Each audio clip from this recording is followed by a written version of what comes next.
तुम तो बोले हल्का काम कर लेना तो कुछ हल्का काम का उसको नहीं है, मतलब आपको बोले ना कि उसको काट के लेंगे, मुझे आपके वाले को काम वहाँ से लेकर काट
अंकल जी बार एक बार आवाज लगाओ कार्ड लियो नहीं कौन है मैं हमें एक दिन लगा दिया मैं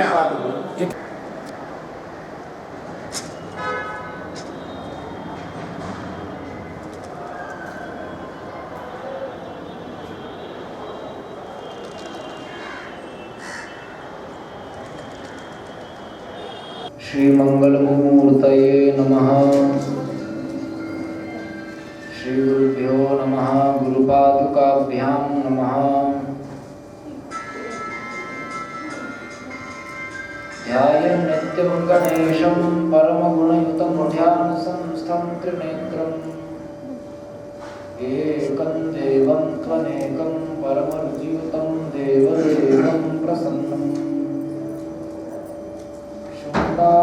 दण्डाढ्यगण्डोर्गलितमदजलोल्लोलमद्दालिजालम् श्रीमन्तं विघ्नराजं सकलसुखकरं श्रीगणेशं नमामि।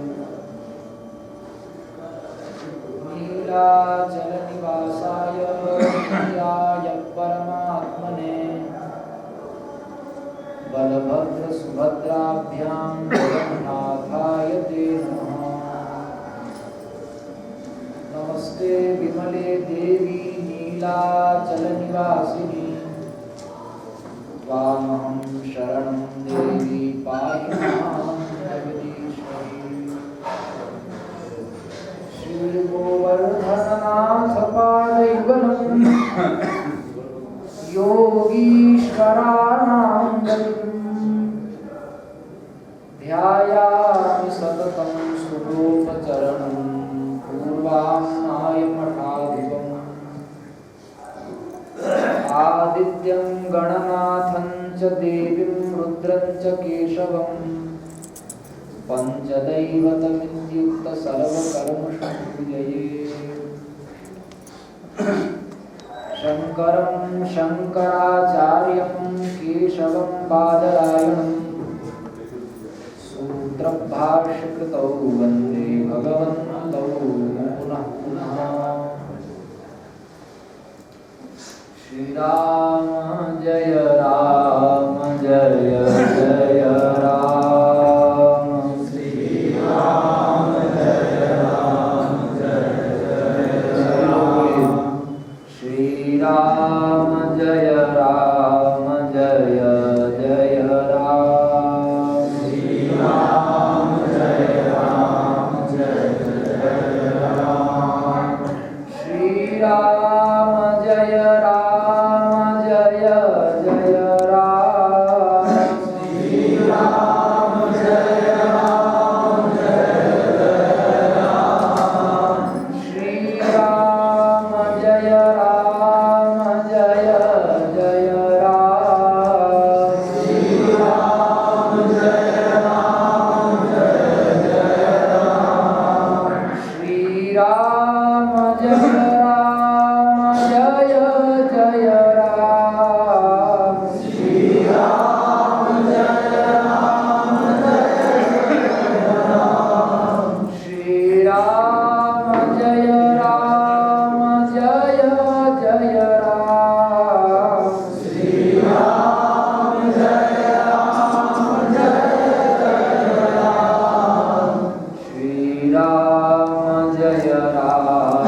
जय जय राम श्री राम जय राम जय जय राम श्री राम जय राम जय राम जय जय राम। सत्य सनातन धर्म की जय हो, धर्म की जय हो, धर्म का नाश हो, प्राणियों में विश्व का कल्याण हो, गौ माता की जय हो, हत्या भारत भारत श्रीमद् जगत गुरु शंकराचार्य भगवान की जय हो, धर्म सम्राट स्वामी श्री करपात्री जी महाराज की जय हो, गोवर्धन मठ पुरी पीठाधीश्वर जगत गुरु शंकराचार्य भगवान की जय हो, अजस्र वाहिनी त्रिभुवन पावनी गंगा माता की जय हो, श्री गंगा सागर तीर्थ की जय हो, श्री कपिल नारायण भगवान की जय हो, नमः पार्वती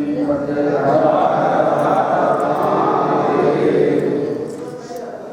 समुपस्थित समादरणीय संत वृंद, विद्वत वृंद, भक्त वृंद एवं भक्तिमती मार्ग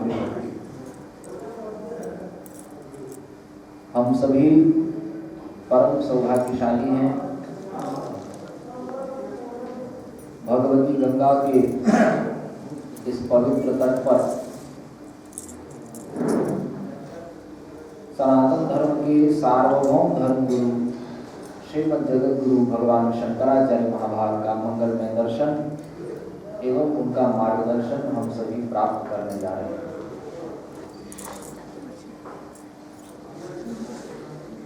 सत्संग मनुष्य जीवन की सबसे बड़ी पूंजी है। जिनको हम धन समझते हैं संग्रह करने के लिए, संपत्ति समझते हैं संग्रह करने के लिए, और जिनको हम अपना वंश समझते हैं विस्तार करने के लिए, उन सब में ये सत्संग रूपी पूंजी ही एकमात्र ऐसी पूंजी है जिसका संग्रह अगर जीवन में है तो वास्तव में हमने कुछ संग्रहित किया, वास्तव में हमने कुछ पाया, ऐसा समझना चाहिए। और इंद्रादि के समान भोग ऐश्वर्य हमको इस शरीर से प्राप्त हो जाएं, लेकिन इस शरीर का जो वास्तविक प्राप्तव्य है, जिसे प्राप्त करने के लिए हम मानव शरीर मिला है, अगर वो नहीं प्राप्त हुआ तो बड़े से बड़े पदों में प्राप्त होने वाले जो ऐश्वर्य हैं वो नारकीय वेदना से अतिरिक्त, उससे अधिक और कुछ भी नहीं।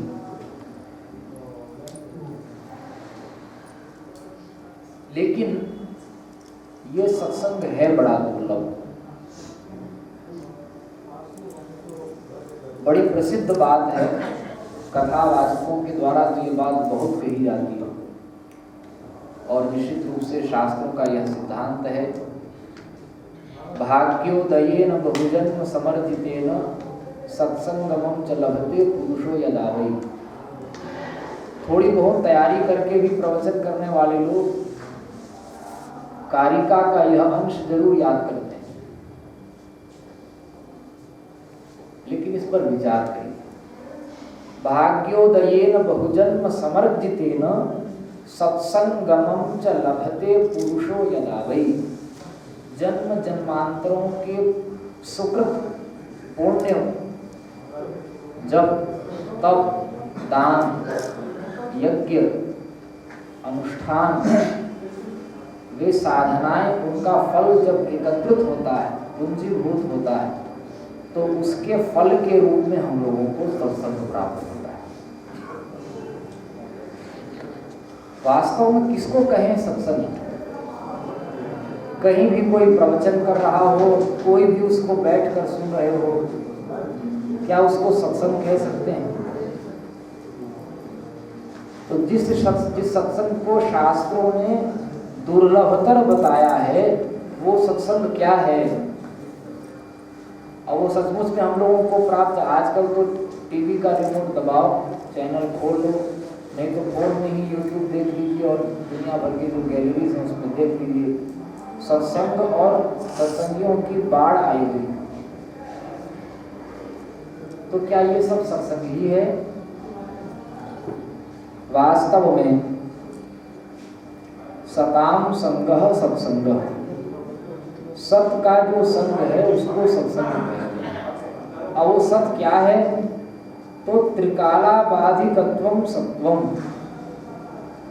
जो त्रिकाल में अबाधित रहने वाला तत्व है वह सत्य है।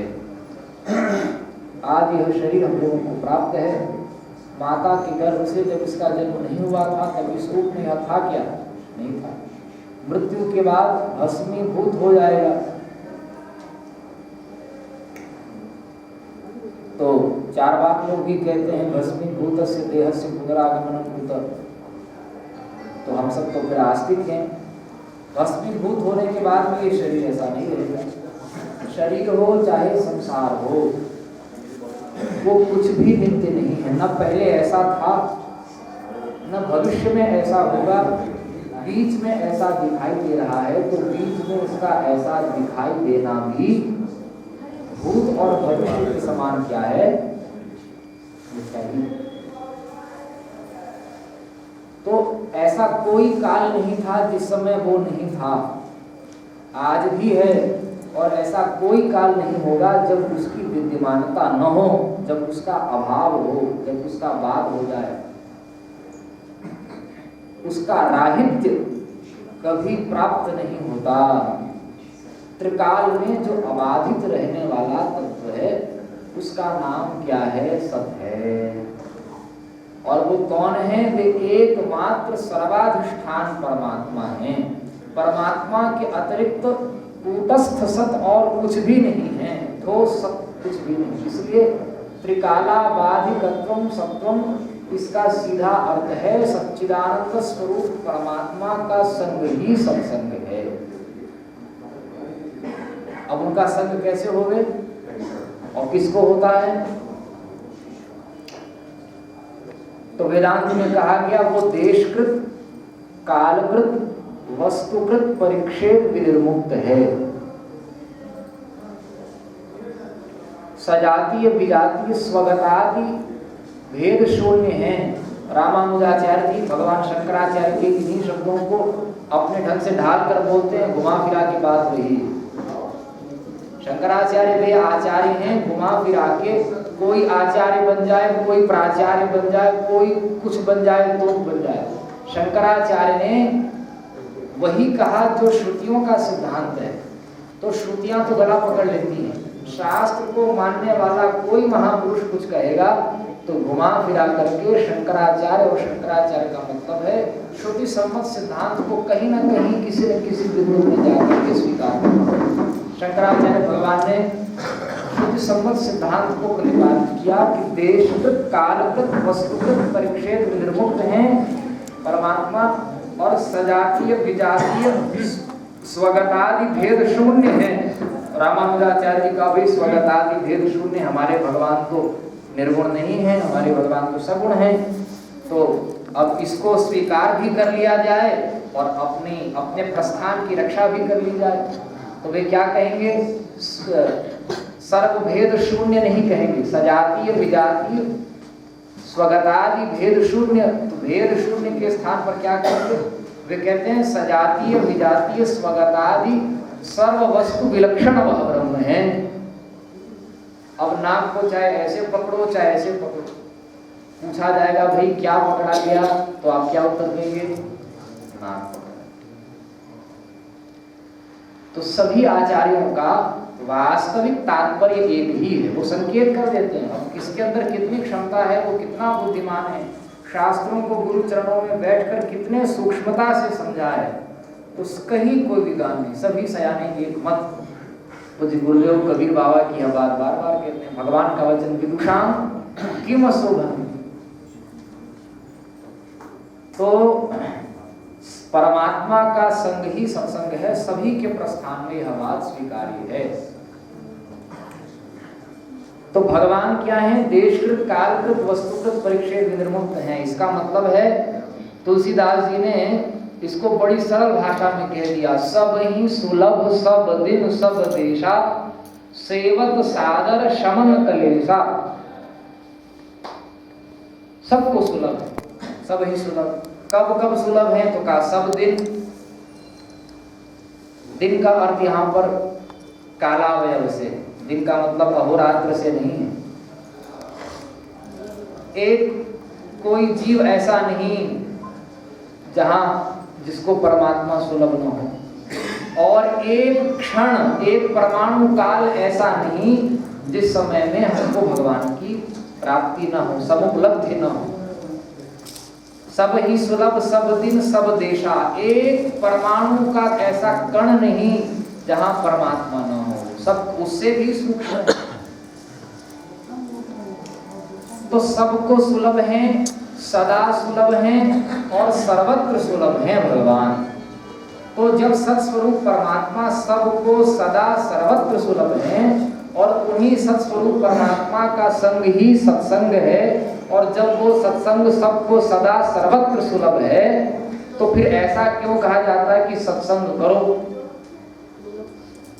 तो निसर्ग सिद्ध स्वभाव सिद्ध सबको सुलभ है कि नहीं?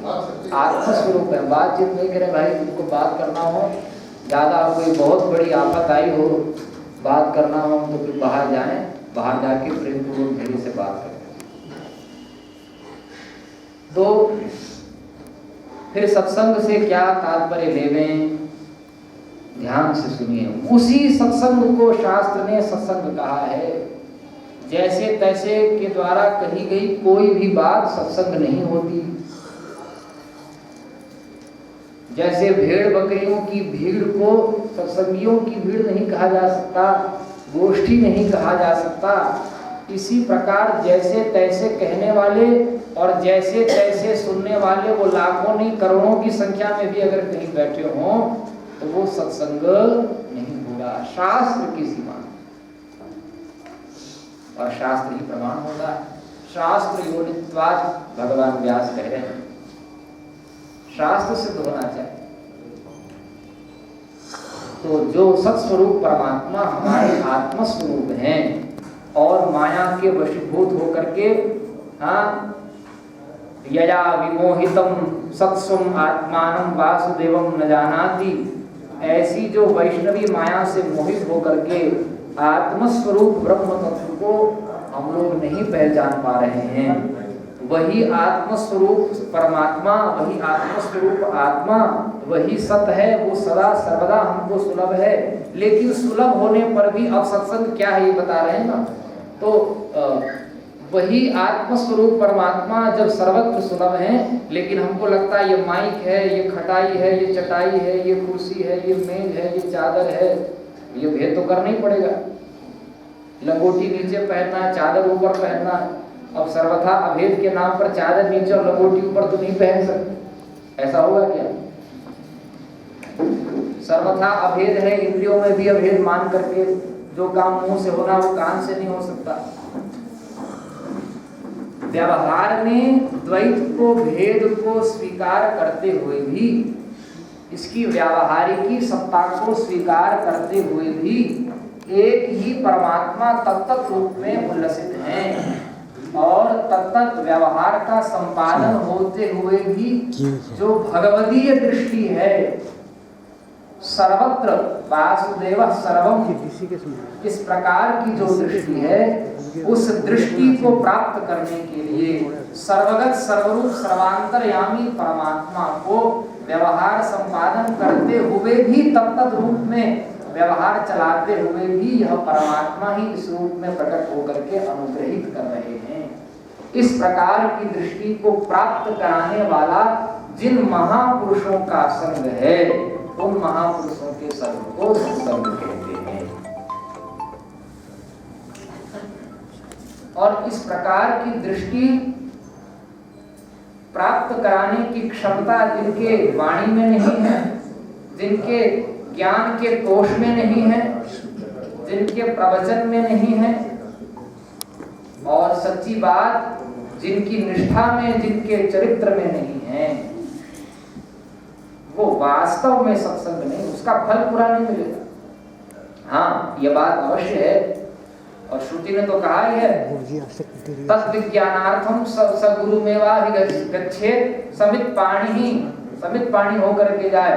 लेकिन गुरु का परिचय दिया, श्रोत्रियम ब्रह्मनिष्ठम, श्रोत्री और ब्रह्मनिष्ठ होना चाहिए। कैसा भी डुबकी छाप होगा, उससे कल्याण नहीं हो सकता। ध्यान देना, इस कलिकाल में गुरु के रूप में बहुत से गुरु घंटाल घूम रहे हैं। बहुत कम समय में अधिक धन कमाने के लिए, बहुत कम समय में अधिक नाम कमाने के लिए ये लोगों के लिए साधन बन गया। ऐसे गुरु से काम नहीं चलेगा। लोभी गुरु लालची चेला, दोनों नरक में ठेलम ठेला। लोभी गुरु लालची चेला, दोनों देखे दांव। एक को चाहिए कि घर में कुत्ता पालना चाहिए। गुरु जी से पूछा, किसी ने बोले गुरु जी घर में कुत्ता पालना चाहिए, प्रश्न किया। तो गुरु जी ने चेले से पूछा, गुरु कहने में हमको संकोच है उनको, लेकिन अब मर्यादा भी तो होती सभा की। तो कहा, गुरु जी का कि कुत्ता पाल सकते हैं कि नहीं? धनी चेला रहा होगा। गुरु जी ने पूछा, आपके घर में कुत्ता है कि नहीं? चेला बोलता, नहीं हम तो कुत्ता नहीं पालते। तो गुरु जी कहते नहीं पालना चाहिए। लेकिन चेले ने कहा कि हमारे यहाँ तो कुत्ता है। तो गुरु जी ने कहा, देखो सब भगवान का स्वरूप है और कुत्ता पालने में कोई दोष नहीं। हमारे मन में बात आई, भाई जब सब भगवान का स्वरूप है तो कुत्ता ही भगवान का स्वरूप क्यों है? शास्त्रों ने गाय को पालने का विधान किया। अगर उत्कर्ष करना है तो ये भी क्यों नहीं कहो गाय भगवान का स्वरूप, गाय को क्यों न पाला जाए? और अगर अपकर्ष करके इस बात को समझना है नीचे गिरा करके, तो फिर इस प्रकार भी कहा जाए कुत्ता ही भगवान का स्वरूप क्यों है? सुअर भी तो भगवान का ही स्वरूप है, क्यों न सुअर ही पाला जाए घर में? तो शास्त्र का ध्यान न रखते हुए चेला जो सुनना चाहता है, धन देने वाला और प्रणाम करने वाला शिष्य, वो हमको प्रणाम क्यों कर रहा? हर ही शिष्य धन सुख न हरि सो गुरु घोर नरक महापरि। गुरु का धर्म है, शिष्य अगर समर्पित हो रहा है, हम मस्तक क्यों झुकाते हैं चरणों में? अपनी मेधा को, अपने अहंकार को आपके चरणों में समर्पित कर दिया। आप जो कहेंगे उसको मैं मानने के लिए कटिबद्ध हूँ, प्रस्तुत हूँ। किस गुरु के सामने? जिसमें हमारा कल्याण हो ये बताने की क्षमता जिसके अंदर है, उसी के आगे तो समर्पण होगा। लेकिन ये गुरु का धर्म है। इस प्रकार जो समाज सुनना चाह रहा है वही उसको सुनाए,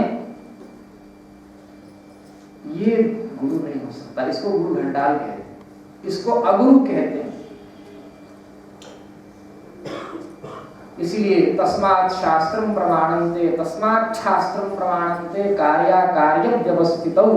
शास्त्र ही प्रमाण है। उस शास्त्र को जानने वाले जो परंपरा प्राप्त महापुरुष हैं वे ही गुरु हैं। उन्हीं के श्रवण को सत्संग कह सकते हैं। जो शास्त्रज्ञ हैं, जो वेदज्ञ हैं, जो श्रुति स्मृति पुराने इतिहास सम्मत सिद्धांत को प्रतिपादित करने की क्षमता से संपन्न हैं, गुरु परंपरा प्राप्त हैं, ऐसे महापुरुष का श्रवण ही श्रवण है और ऐसे महापुरुष का संग ही सत्संग है। इसके अतिरिक्त भले बोर्ड लगा हो, बहुत बढ़िया सत्संग का लाइव टेलीकास्ट भी चल रहा हो, लाखों की भीड़ भी हो, जय हो जय जयकार करने वाले लाखों करोड़ों अनुयायी हो, शास्त्र के विरुद्ध कोई बात भगवान और धर्म के संदर्भ में भी कह रहा है, ध्यान देना। शराब पीना, मांस खाना, वैश्यावृत्ति में जाना ही कुसंग नहीं है। ध्यान देना। उस प्रकार के तथाकथित सत्संग को भी हृदय से आप समझ लीजिए कि वो कुसंग है और वो बहुत विनाशक। क्योंकि आप वहां जाएंगे और जाने के बाद अपने जीवन में कुछ परिवर्तन करना चाहेंगे। जो सुना उसको उतारो। जो लोग प्रवचन में सुनते हैं और सुन करके जीवन में कुछ नहीं उतारते, ऐसे लोग बच भी जाएंगे।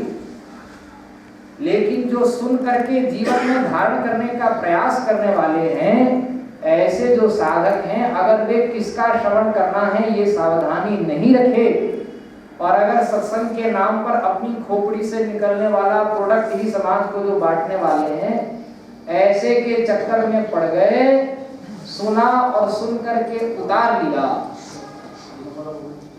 तो मनुष्य शरीर का सत्संग का जो फल होना था, ऐसे लोग ही कहते हैं महाराज 50 साल कथा सुनी, कथा का जो फल लिखा था, सुना था, उसके ठीक विपरीत हमको अनुभव हुआ।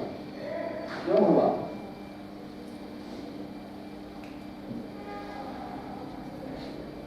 साधुओं में बड़ी प्रसिद्ध कहावत है, पूरी कथा नहीं सुना सकते हैं। 16 दिन तक खा लियो माल पुआ खीर खान, जैसो धन तैसी गति तू वैश्या में भाण। इसका रहस्य है, तो ध्यान देना। श्रवण किसका करें? कलयुग में ये बहुत कठिनाई की बात। इसीलिए इस कलिकाल में किसका अनुगमन करें, किसका श्रवण करें, इसको ध्यान में रखते हुए ही हमारे सच्चिदानंद स्वरूप परमेश्वर ने, परमात्मा ने, जो अनादि अविच्छिन्न गुरु परंपरा है, उस गुरु परंपरा को इस कलिकाल में आचार्य पीठ के रूप में प्रतिष्ठापित किया, ताकि अब किसका श्रवण करें, कौन प्रामाणिक है, कौन अप्रामाणिक है, इसका निर्णय करने में कलिमल से ग्रसित बुद्धि वाले जीव को कठिनाई न हो। इसीलिए भगवान ने क्या किया? 4 आमनाएं पीठों की स्थापना कर दी। श्रुतियों का चरम परम सिद्धांत धर्म और ब्रह्म का एकमात्र अगर कहीं कोई स्वरूप है, उसको अगर समझना है तो उसके लिए इन 4 आमनाएं पीठों की स्थापना कर दी। कहीं भटकने की आवश्यकता नहीं है। इनसे समर्थित, इनके अनुगत जो महापुरुष हैं, वे ही श्रवण करने योग्य हैं, वे ही अनुगमन करने योग्य हैं। महाजनों ये नगता सपंथाः, वे महाजन कौन हैं? तो इस श्रीमन नारायण से अद्यावधि पर्यंत, अद्यावधि जो आचार्य चरणों की परंपरा है, उन्हीं आचार्यों का श्रवण है, उन्हीं महापुरुषों का अनुगमन है। इस प्रकार निर्धारित करके हम लोगों को श्रवण करना चाहिए। 2-3 बात बहुत महत्वपूर्ण आज हम कहना चाहते हैं, हमारे मन में आ रही। बहुत से महानुभाव ऐसा कहते हुए दिखते हैं आजकल, बहुत ध्यान से सुनिए, युवक लोग और ज्यादा ध्यान से सुनिए, जो थोड़ा बहुत दर्शन को समझते हैं वे लोग सुनिए। बहुत से लोग ऐसा प्रायः कहते सुनते हैं कि शंकराचार्य जी ने जो अद्वैत सिद्धांत का प्रतिपादन किया, उससे भगवत भक्ति कैसे संभव है?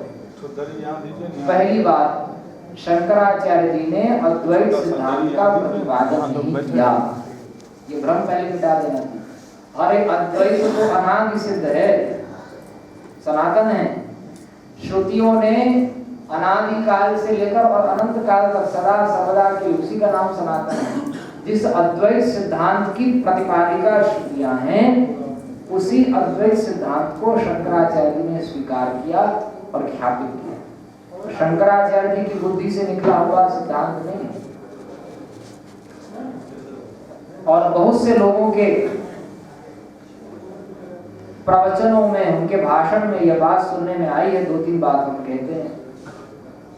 अभी कोई महानुभाव कह रहे थे कि भगवान के अवतार को भी, सगुण साकार ब्रह्म के अवतार को भी बहुत से लोग, शंकराचार्य के अनुयायियों की ओर उनका संकेत था, बहुत से लोग क्या करते हैं, माया से युक्त बताने लग जाते हैं। माया से मुक्त न बता करके माया से युक्त बताने लग जाते हैं। माया रहित मुकुंदा, तुलसीदास जी की बात को शुद्ध किया है। अब बताइए, शंकराचार्य जी के प्रस्थानत्रयी के भाष्य में और नृसिंह पूर्व तापनी उपनिषद और सनक सुजाति विष्णु सहस्त्रनाम इत्यादि भाष्यों को भी देख लीजिए। प्रस्थानत्रयी के जो भाष्य हैं, उसमें कहां पर शंकराचार्य जी ने ऐसा कहा है कि भगवान का जो अवतार होता है वो माया से बद्ध होता। बद्ध का मतलब, उन्होंने बद्ध शब्द का जो प्रयोग किया, इसका मतलब माया के अधीन भगवान का अवतार होता है, ऐसा कहीं कहा शंकराचार्य जी। लेकिन जिन लोगों को अपने संप्रदाय का भी ये क्रम है, स्टेप है। शंकराचार्य ने जो प्रतिपादित किया वो तो श्रुतियों का चरम परम सिद्धांत है, श्रुतियों का वास्तविक तात्पर्य है, अंतिम तात्पर्य है। लेकिन उस अंतिम सीढ़ी तक, उस अंतिम सोपान तक, उस लक्ष्यभूत दर्शन को प्राप्त करने के लिए उसके आरंभ में जिन जिन दर्शनों की द्वैत, द्वैताद्वैत, अचिंत्य भेदाभेद, विशिष्टाद्वैत, शुद्धाद्वैत आदि जिन प्रस्थानों को जानना आवश्यक है, उनको मानने वाले लोग जो ठीक से प्रायः स्वरूपिसन कह करके सर्वभूतों का नियंता, जगत नियंता, सर्वनियंता, सर्वनिग्रहकर्ता के रूप में भगवान ने अपने सर्वांतर्यामी ईश्वर सगुण निराकार स्वरूप का प्रतिपादन किया। भूतानाम ईश्वरोपिसन। अब आगे ध्यान से सुनिए, जिनको बड़ा परहेज होता है, शंकराचार्य ने ये क्या कह दिया। अब भगवान श्याम सुंदर कह रहे हैं, जो अवतार लेने वाले हैं वे कह रहे हैं, अब सावधानी से कमर कस लीजिए। वे कह रहे हैं प्रकृतिम स्वामधिष्ठाय संभवाम्यात्म माया, अपनी माया के द्वारा मैं प्रकट होता हूँ। अब माया का शब्द केवल, अरे वैष्णव प्रस्थान की दृष्टि से कहते हैं, चलिए, स्वजन मोहिनी माया, विमुख जन मोहिनी माया, अस्व मोहिनी माया। माया का अर्थ क्या है? हमेशा माया का मतलब जो जीव को नचाने वाली है, बांधने वाली है। भगवान ने जिस माया का आश्रय लिया अवतार के लिए, वो वाली माया नहीं है। 22 पूज्य गुरुदेव ने पढ़ाते समय हमको कई बार बताया, महाभारत और उपनिषदों में मिला करके माया के लिए 22 शब्द हैं वैदिक वाङ्मय में। कहीं उसको माया कहते हैं, कहीं उसको विद्या कहते हैं, कहीं उसको अविद्या कहते हैं, कहीं उसको प्रकृति कहते हैं, कहीं उसको प्रधान कहते हैं, कहीं उसको शक्ति कहते हैं, कहीं उसको अव्यक्त कहते हैं, कहीं उसको तमस कहते हैं। अब जिन्हें परंपरा से अध्ययन ही नहीं है, वे माया का अर्थ करने लग जाएंगे। व्याकरण की दृष्टि से भी सैंधव शब्द का भी सर्वत्र अर्थ युद्ध के प्रकरण में अलग होगा और रसोई बनाने के प्रकरण में अलग होगा। सैंधव का मतलब नमक भी होता है, सैंधव का मतलब घोड़ा भी होता है। अब रसोई घर में कोई भोजन बना रहा हो, कहेंगे सैंधव ले आइए, और वहां कोई घोड़ा ले आए हिंगिनाता हो, और युद्ध करने योद्धा जा रहा हो, अरे सैंधव के लिए संस्कृत में बोला सैंधव आनयतु, इस प्रकार भृत्य को, सेवक को आदेश दिया सैंधव आनयतु। और नौकर जो है, भृत्य जो है, वो हाथ बढ़ा रहा है कि घोड़े की लगाम हमारे हाथ में दे दो, और वो एक ढेला नमक लाकर हाथ में धर देता, मूर्ख माना जाएगा कि नहीं माना जाएगा? प्रकरण के आधार पर अर्थ होगा। तो कहां पर किस कोटि की माया का प्रतिपादन शास्त्र कर रहा है? ये समर्थ महापुरुषों के चरण में बैठकर जिनको अध्ययन है वे ही इसका अर्थ लगा सकते। तो माया कौन है?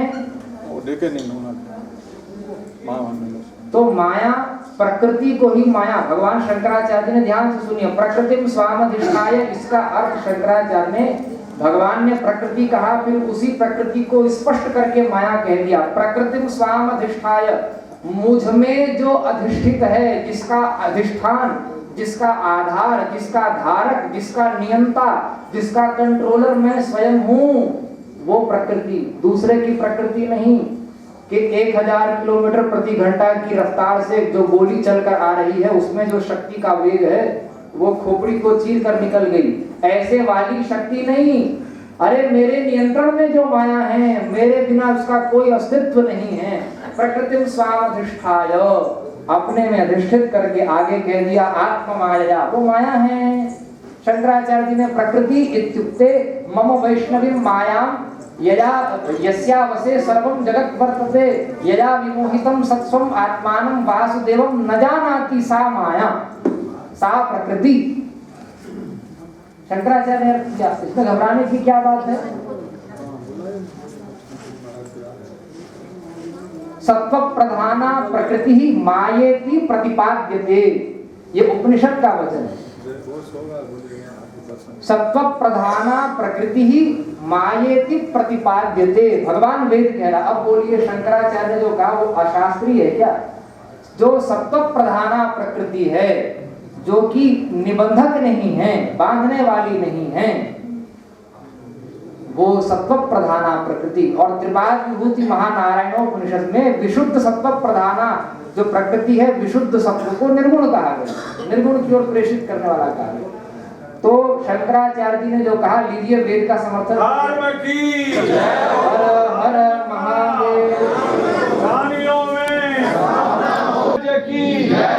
हम भारत भव्य बनाएंगे, हम हिंदू राष्ट्र बनाएंगे, भारत भव्य बनाएंगे, हम हिंदू राष्ट्र बनाएंगे, भारत भव्य बनाएंगे, हम हिंदू राष्ट्र बनाएंगे। हर हिंदू, हर हिंदू, हर वेदादो स्वरः प्रोक्तो वेदान्ते च प्रतिष्ठितः तस्य प्रकृतिलीनस्य यः परः स महेश्वरः। हरि ओम। दीर्घतमामामतेजो जुजुर्वान् दाशमे युगे अपार्थं यतीनां ब्रह्मा भवति सारथिः। हरि ओम। श्रुतिस्मृतिपुराणानामालयं करुणालयं नमामि भगवत्पाद शंकरं लोकशंकरं। श्रीमद्जगद्गुरवे नमः। श्रीमद्जगद्गुरु शंकराचार्य भगवान की जय। धर्म सम्राट स्वामी श्री करपात्री जी महाराज की जय। गोवर्धन मठ पुरी पीठाधीश्वर श्रीमद्जगद्गुरु शंकराचार्य भगवान की जय। नमः पार्वती पते हर हर।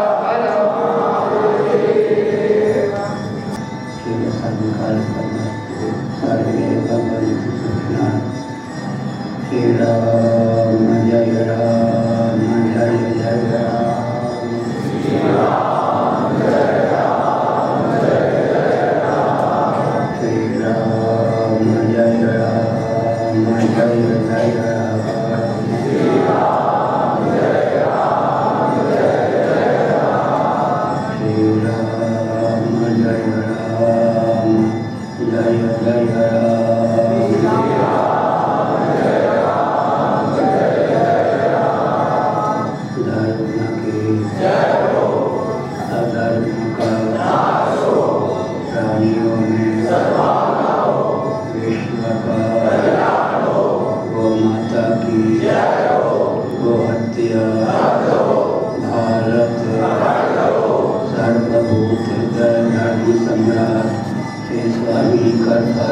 महाराज की श्री जगन्नाथ महाप्रभु की श्री बलभद्र महाप्रभु की भगवती सुभद्रा देवी की हर हर महादेव। गोविंद जय जय गोपाल जय जय गोविंद जय जय गोपाल जय जय। हरि गोविंद जय जय। हरि गोविंद जय जय। हे कृष्ण गोविंद हरे मुरारे।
शिव शिव नारायण नारायण नारायण धर्म अध्यात्म से संबंधित कोई प्रश्न हो सकता नारायण धर्म अध्यात्म राष्ट्र के बारे में कुछ पूछना हो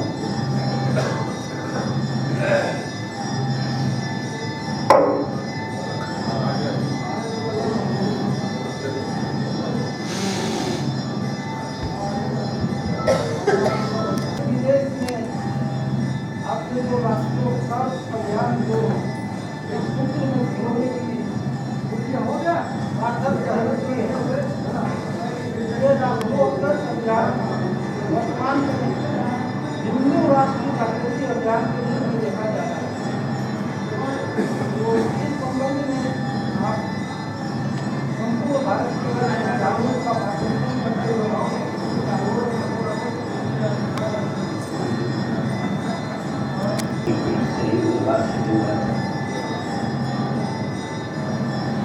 हिंदू और हिंदू दो शब्द हैं।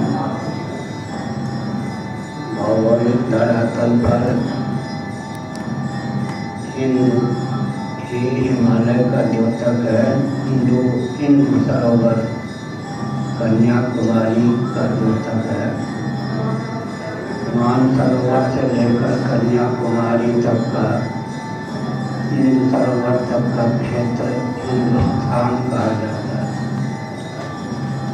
जब हिंदू कहते हैं तो हीनता दीनता दुष्टता दरिद्रता का जो अपनोदक है वह हिंदू कहा जाता है। बृहस्पति आगम वेदनी तंत्र कालिका पुराण भविष्य पुराण अभिवेद आदि में हिंदू शब्द पहले से ही प्राप्त है। हिंद महासागर ये भी भौगोलिक धरातल पर प्राचीन शब्द ही हैं। सबके पूर्वज सनातनी वैदिक आर्य हिंदू ही सिद्ध होते हैं। मोहम्मद साहब रहे हों चाहे ईसा मसीह जी, इनके पूर्वज भी सनातनी वैदिक आर्य हिंदू ही सिद्ध होते हैं।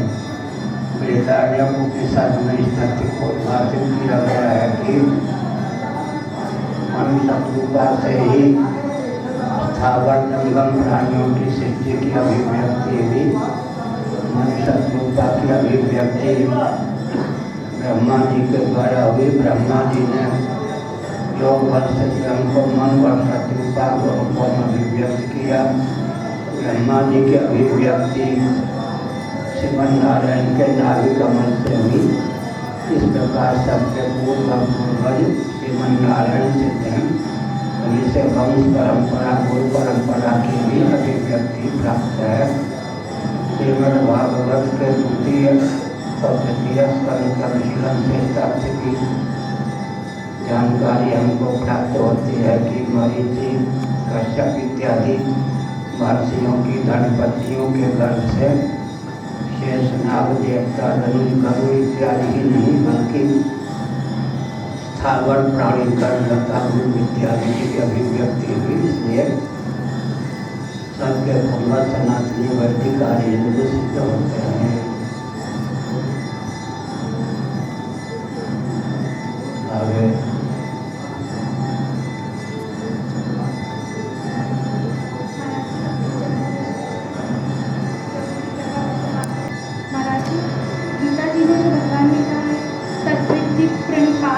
परिप्रश्नेन सेवया उपदेक्ष्यन्ति ते ज्ञानिनः तत्त्वदर्शिनः यत् ज्ञात्वा न पुनर्मोहमेवं यास्यसि पांडव। महाराज जी बस ऐसा कुछ उपदेश कीजिए, यही प्रार्थना है।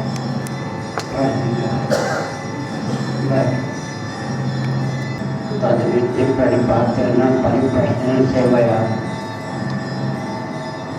दम्भ की भी दाल यहाँ गल सकती है, दम्भी की भी दाल गल सकती है। दम्भी भी दंडवत करने में समर्थ होते हैं। ऐसा लोग प्रश्नों की झड़ी भी लगा देते हैं। तद्विधि प्रणपातेन परिप्रश्नेन सेवया पाँव में कर देते हैं।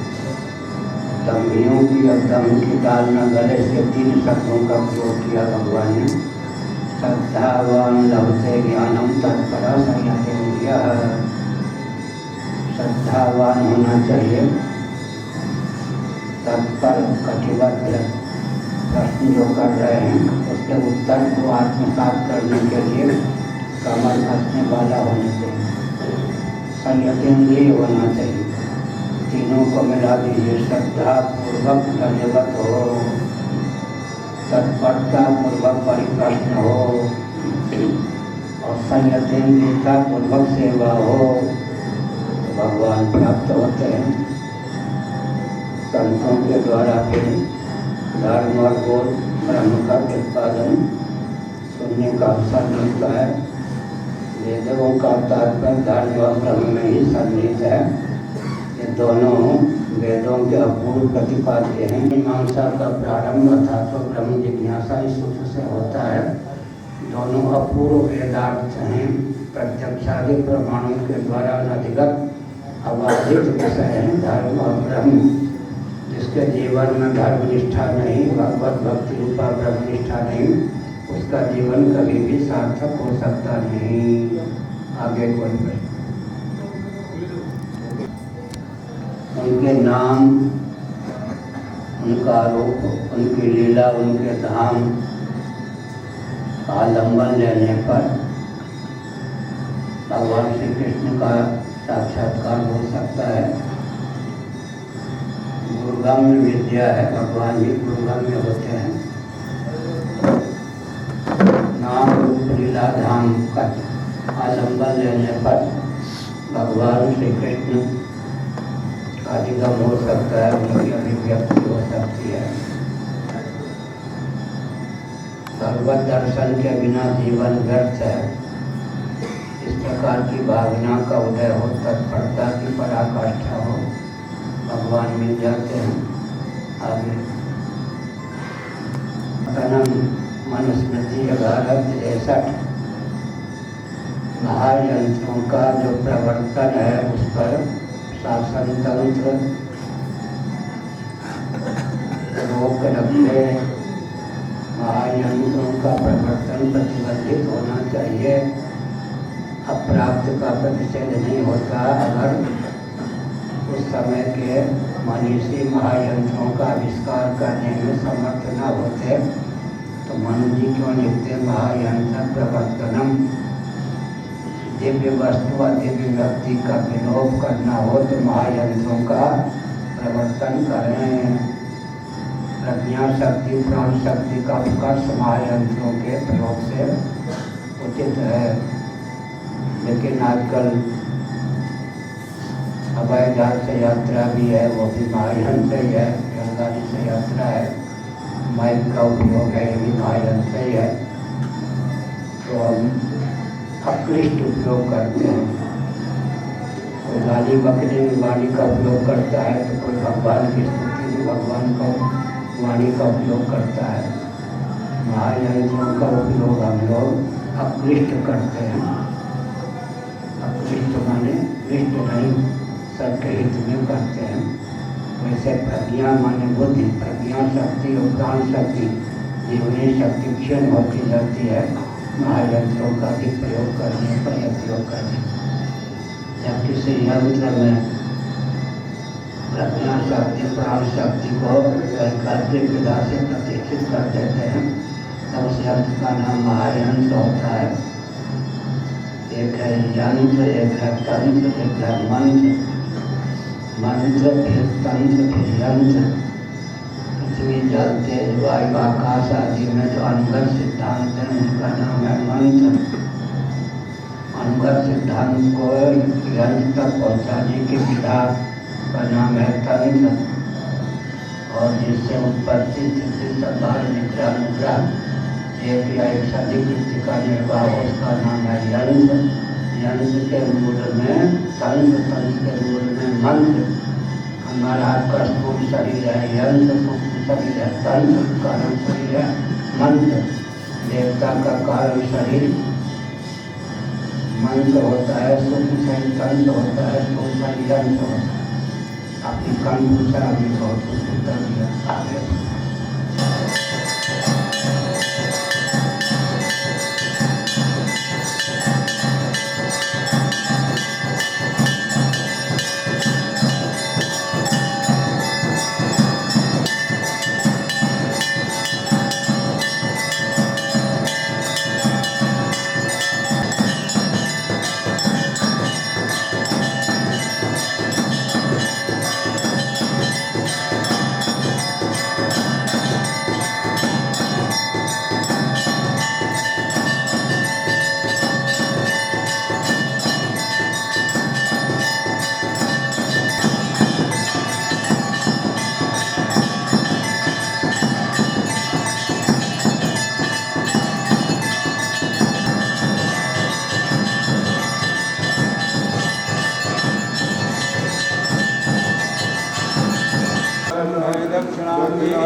जब असली भी शासन की रास्ता पाले बिना नहीं रहते, नकली तो उनके सर पर ही बनते, वो कब तक टिक पाएंगे?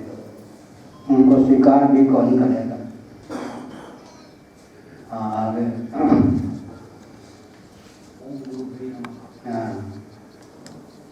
বাংলায় প্রশ্ন করি, আমরা তো সংসারে জীব, সংসার চালাতে হয়, আর সেখান থেকে ভগবানের নাম আপনার দেওয়া জপ করছি, তাতে কনসেন্ট্রেট করতে পারছি না, এর থেকে আমাদের মুক্তির উপায় বলি। मुक्ति का उपाय बोलने नहीं, जप में मन है, कंसंट्रेट कर नहीं पाता है, एकाग्रता नहीं हो पाती है। ठीक है,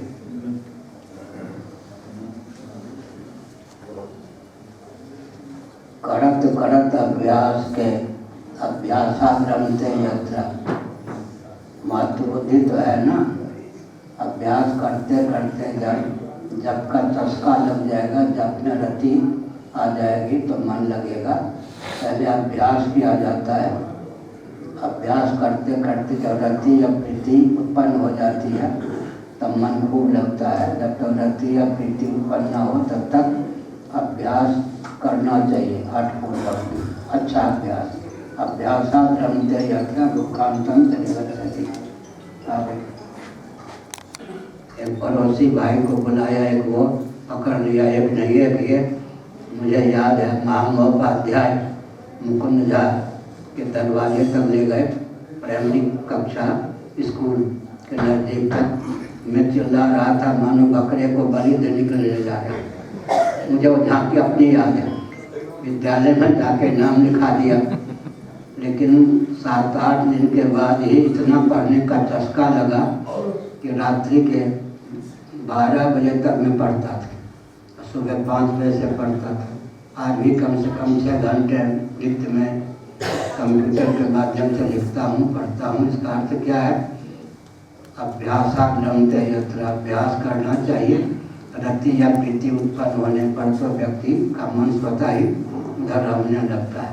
जब तक रति या प्रीति न हो तब तक हठपूर्वक अच्छे काम का अभ्यास करना चाहिए। का ही अनुवाद है प्रकारांतर से। निरूपण का अर्थ है श्रवण और मनन। शास्त्रीय विधा से सत्पुरुष के द्वारा श्रवण का नाम है निरूपण, और मनन मननी शक्ति शास्त्र सम्मत तर्कणों के द्वारा, तर्क के द्वारा मनन का नाम है निरूपण। जतन का बार अभ्यास सौ प्रकटत माने प्रकट होता है। जी मोल रतन थे उपनिषद के 8वें अध्याय में एक तथ्य उद्भाषित किया गया है। हथेली पर रखी हुई मणि भी हो, जब तक ये ज्ञान नहीं है कि मणि है तब तक उसका मूल्य मानो छिपा रहता है। सो प्रकटत जी मोल रतन उपनिषद का ही अनुवाद है। जब कोई कह दे ये तो चिंतामणि है, इस मणि की कीमत इतनी है, तो वो मूल्य उसका प्रकट हो जाता है। अर्थात व्यक्ति समझ लेता है कि इस कोटि की यह मणि है। इसी प्रकार से प्रकटत माने भगवत तत्व प्रकट हो जाता है। नाम निरूपण नाम जपते भगवत तत्व का श्रवण करें, मनन करें, बार बार यत्न करें तो श्रवण मनन निध्यासन के बल पर भगवान का प्राकट्य हो जाता है। भगवान को भगवान के रूप में समझने की क्षमता का उदय हो जाता है, समझ भी लेते हैं, तब कल्याण हो जाता है। अस्त प्रवृत्ति अक्षत अविकारी सकल जीव जग दीन दुखारी नाम निरूपण नाम जतनते सौ प्रकटत दिन बोल रतनते। भगवान सो भगवान जो व्यापक एक ब्रह्म विनाशी सचेतन घन आनंद राशि अस्प्रवृत्ति अक्षत अविकारी सकल जीव जग दीन दुखारी नाम निरूपण नाम जतनते सौ प्रकटत दिन बोल रतनते। हमारे हृदय में भगवान हैं। बहुत विचित्र बात है। यह हृदय भवन प्रभु तोरा यहाँ आए बसे बहुत छोरा माने नहीं मोर निहोरा से करे बड़े जोरा विनय पत्रिका ईश्वरा सर्वभूता नाम हृदय से तिष्ठति। भगवान हृदय में हैं। अहमात्मा गुड़ा के सर्वभूता से स्थिता है। भगवान हृदय में हैं और ज्योतिषामपित ज्योतिष तमसा परमुच्यते ज्ञानम ज्ञेयम ज्ञान गम्यम हृदय सर्वस्व विस्तृतम। काम क्रोध लोभ भी हृदय में ही है। काम क्रोध इंद्रियाण मनोबुद्धि रस्याधिष्ठान मुच्यते। यही मोह भी है, यही शोक भी है, यही काम भी है, यही क्रोध भी है, यही लोभ भी है, यही भगवान भी है। यहाँ पर क्या सब यही है। लेकिन भगवान का जो ज्ञान होगा, भजन होगा, अतिशय अगर करे जो कोई, वहाँ तो चंदन से आग की अभिव्यक्ति हो जाती है। ऐसे ही बार बार अभ्यास करने पर भगवत तत्व का प्राकट्य होता है। भगवान सामान्य है, वो प्रकट जब हो जाते हैं तब काम बनता है। दाव इत्यादि में अग्नि तो पहले से व्यापक है, लेकिन दाहक प्रकाशक अग्नि तत्व कैसे जाने। अभिव्यक्त मंथन के द्वारा जब आग अभिव्यक्त हो जाती है तो दाहक और प्रकाशक है, हमें विश्वास हो जाता है। दाह और प्रकाश दोनों प्रकार क्रिया की स्फूर्ति होती है, उसकी अर्थक क्रियाकारिता होती है। इसलिए चित्त सामान्य प्रत्येक हृदय में है। प्रकट होने पर वह सुनिए, सूर्य की रश्मि है ना, और रुई रख दीजिए तो रुई प्रकाश से हो जाएगी। सूर्य की रश्मियाँ प्रकाशक हो जाएंगी या सूर्य प्रकाशक हो जाएंगी, रुई प्रकाश। लेकिन आरसी शीशा या सूर्यकांत मणि के माध्यम से सूर्य की रश्मि को जब अग्नि का रूप दे देंगे तो दाहिर दाहक भाव हो जाएगा। पहले केवल प्रकाश से प्रकाशक भाव था, दाहिर दाहक भाव हो जाएगा। रुई की ढेर राशि जलने लग जाएगी, सूर्य की रश्मि अग्नि होकर जलाने लग जाएगी। इसी प्रकार से जो केवल प्रकाशक है वो दाहक बन जाए। सो हमस्मृति वृत्ति अखंडा दीप शिखा से परम प्रचंडा आत्म अनुभव सूक्ष्म प्रकाशा तब मूल वेद ब्रह्मनाशा। यह भगवान जो चित्त सामान्य है उनको क्या करेंगे, ज्ञानाग्नि के रूप में प्रकट करने पर कामक क्रोध सब जल जाते हैं, अज्ञान जल जाता है। आगे वाक्य बिना नहीं हो सकता, तो निराभाषम क्या पराभास हो सकते हैं? चिदाभास बैठिए। मायाभासेन जीवेशम करोति। उपनिषद का वचन है, मायाभासेन जीवेशम करोति। माया जो है चिदाभास के द्वार से एक ही ब्रह्म को जीव और ईश्वर के रूप में अभिव्यक्त करती है। मायाभासेन जीवेशम करोति उपनिषद का वचन है। चिदाभास जो है उपनिषद के द्वारा सिद्ध है। महोपनिषद, अनुपूर्वोपनिषद, बराहोपनिषद, तेजो बिंदु उपनिषद आदि में चिदाभास शब्द का प्रयोग है। धर्माभास का अर्थ क्या हुआ? धर्म के सदृश दिखाई पड़े, धर्म के लक्षण से जो रहित हो। चिदाभास का अर्थ होता है चित्त शरीर सदृश मालूम पड़े। चित्त माने अखंड विज्ञान, चित्त शरीर का मालूम पड़े, चित्त के लक्षण से जो रहित हो। लेकिन चिदाभास क्या करता है? सामान्य रूप से प्रकाशित वस्तुओं को विशेष रूप से प्रकाशित कर देता है। जैसे दर्पण के माध्यम से सूर्य की रश्मियाँ जो प्रकट होती हैं, सूर्य के द्वारा सामान्य रूप से प्रकाशित दीवार इत्यादि को विशेष रूप से प्रकाशित कर देती है। इसी प्रकार से चिदाभास ही व्यवहार का संपादक होता है। चिदावच्छिन्न आभास पंचदशी कार ने यह प्रश्न उठाया कि आभास को मानने की क्या आवश्यकता है। इसका उत्तर उन्होंने बहुत बढ़िया दिया। ये जो मुर्दा शरीर होता है, सब शरीर, उसमें भी तो चित्त सामान्य होता है ना। जब भगवान व्यापक है, आत्म तत्व भी व्यापक है दार्शनिक विधा से, तो मुर्दा में भी आत्म तत्व तो है ही, लेकिन मुर्दा को मुर्दा क्यों कहते हैं? चिदाभास नहीं। चिदाभास का विव्यंजक संस्थान पुर्यष्टक है। कर्मेंद्रीय पंचक, ज्ञानेंद्रीय पंचक, प्राण पंचक, तन्मात्र पंचक, अंतःकरण पंचक, विद्या, काम और कर्म, सूक्ष्म और कारण शरीर का संवेद स्वरूप पुर्यष्टक होता है। पुर्यष्टक से जीव कला, शरीर को छोड़ के कूच कर जाते हैं, शरीर सब हो जाता है, जिसकी विद्यमानता से शरीर को हम जीवित मानते हैं। विविध प्रकार के अर्थ क्रियाकारिता का संपादन होता है। चिदाभास है। चिदाभास जैसे सूर्य का आभास होता है, चंद्रमा का आभास होता है। एक आभास है, एक छाया है, प्रतिबिंब है, मूल में बिंब ही है। तीन शब्दों का प्रयोग उपनिषद में, चित छाया, चिदाभास, चित प्रतिबिंब, लेकिन मूल में बिंब ही कहा जाता है। छाया, आभास, प्रतिबिंब, तीनों शब्दों का प्रयोग उपनिषदों में है। आगे अभियान से हिंदू राष्ट्र की जो परिकल्पना की जा रही है, इसमें वसुदेव कुटुंबकम की भावना किस प्रकार निहित होगी? अंतिम वसुधैव कुटुंबकम उपनिषद आएगा। महोपनिषद, अष्टोत्तर शत उपनिषद में एक उपनिषद का नाम है महोपनिषद। इसके छठे अध्याय का वचन है वसुधैव कुटुंबकम। सर्वे भवन्तु सुखिनः गरुड़ पुराण के अंतिम अध्याय का अंतिम श्लोक है। वसुधैव कुटुंबकम की व्याख्या हमारा जीवन है। वसुधैव कुटुंबकम, इसकी व्याख्या हम यूँ करते हैं, सुनिए। माता के पेट से हम श्रीमद् भगवद गीता के 3 अध्याय के अनुसार जेल सहित प्रकट होते हैं। गीता के 3 अध्याय के अनुसार जरायुज प्राणी हम हो गए।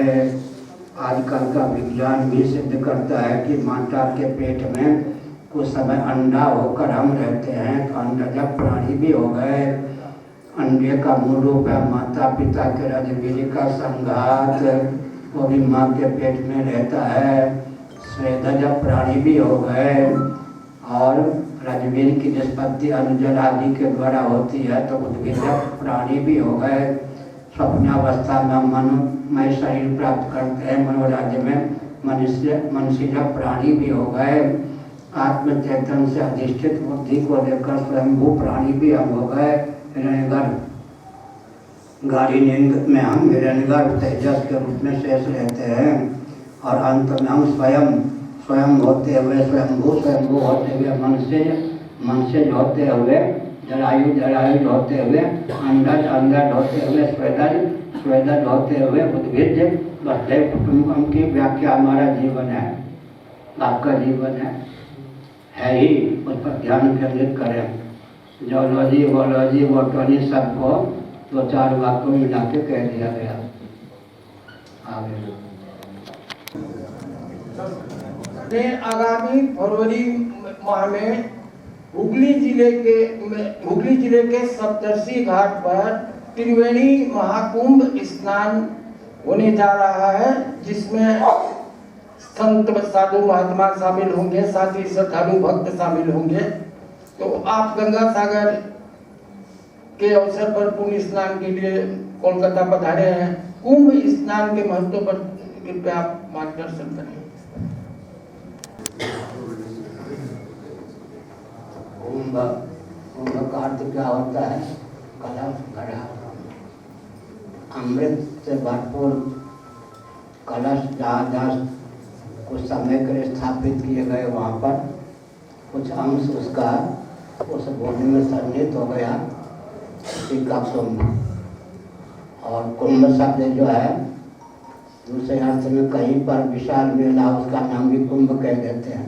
मूल कुंभ के स्थान पहले से निश्चित होते हैं, वहीं कुंभ पर्व परंपरा से प्राप्त है।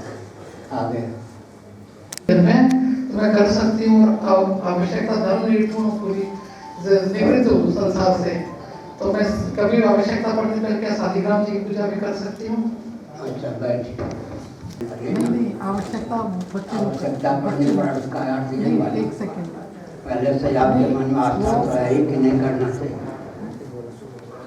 नहीं वो बच्चे लोग करते हैं और आप जो है सुनिए, पत्र पुष्प फल सब निवेदित करके बच्चों के माध्यम से समर्पित करवा दिया। सुनिए, मैं तो ब्राह्मण कुल में उत्पन्न, फिर दंडी स्वामी, फिर शंकराचार्य हूँ। मठ में देवी देवता प्रतिष्ठित हैं आदि शंकराचार्य के चिन्मय कर कमों से। मैं अगर देवी देवता की पूजा करूँ तो कौन मना करेगा, अधिकृत भी हूँ, लेकिन मैं भी पत्र पुष्प पुजारी को ही देता हूँ, उनके हाथ से निवेदन करता आगे। और जो चित्रपट है घर में, उनको आरती उतारिए, माला उनके पास बैठिए, मीरा की तरह भजन गा के सुनाइए, उसमें कोई आपत्ति नहीं। हाँ पूछो। ब्राह्मणों को क्या सगोत्री विवाह करने चाहिए? किसी को नहीं करना। ब्राह्मणों को तो सत्यों कर लेने चाहिए। नहीं, सगोत्री एक गोत्र में नहीं, विवाह की प्रथा बिल्कुल मानी जाए। प्रश्न क्या है? जो हर दिन 5 बार 5 माला कमल और किसी कारणवश नहीं बैठे और उसका मन बहुत विचलित हो जाता है। तो 5 बार ही लकड़ियाँ करो, इतना तो ही सकता है। फिर मानव जीवन प्राप्त हुआ है, भगवान के लिए ही सब कुछ होना चाहिए। मनुष्य होकर 1.25 घंटे भी अगर भगवान के लिए नहीं निकाल पाते तो धर्म में क्यों मिला मनुष्य। दूसरी बात करने का है कि नहीं भी कर पावे, गाड़ी नींद के पहले कम से कम 5 मिनट भगवान का स्मरण कर लीजिए। गाढ़ी नींद के वेग में वो भजन चला जाएगा। जो जो निद्रा परिपुष्ट होगी त्यों त्यों भजन भी परिपुष्ट होगा। हम बद्रीनाथ में 3 महीने रहे हैं, उससे 8 किलोमीटर 11 किलोमीटर नीचे पांडुकेश्वर है। हाँ, के लोग जो हैं बद्रीनाथ में खेती कर जाते थे, जौ की, जब बर्फ पड़ता जौ की फसल खेत बर्फ से ढक जाती थी। जब बद्रीनाथ का पट खुलता बर्फ बह जाते तो आकर के फसल को ले जाते, वो लोग काट करके हमने देखा। ऐसे ही नींद के पहले जो भजन करते हैं, निद्रा के घर में भी वो भजन समाविष्ट हो जाता है। उस समय गाढ़ी नींद में विक्षेप नहीं होता, भजन परिपुष्ट रहता है। किसी को न बतावें तो 40 दिनों के बाद जो नाम लेकर सोए उसी नाम को लेकर जगते हैं, बिना बुद्धि और प्रवृत्ति के वही नाम मुख से निकलता है। समझना चाहिए भजन परिपुष्ट हो गया। हर हर बात बद्रीनाथ जी से, देवाशीष गोस्वामी जी से, पिंकी गोस्वामी जो आनंदवाणी के राष्ट्रीय महामंत्री हैं, उनसे आप संपर्क कर सकते हैं, आप जुड़ सकते हैं। एक एक करके बढ़ते चलिए। जिनका दर्शन नहीं हुआ, नारायण भगवान पादुका का दर्शन करें। प्रसाद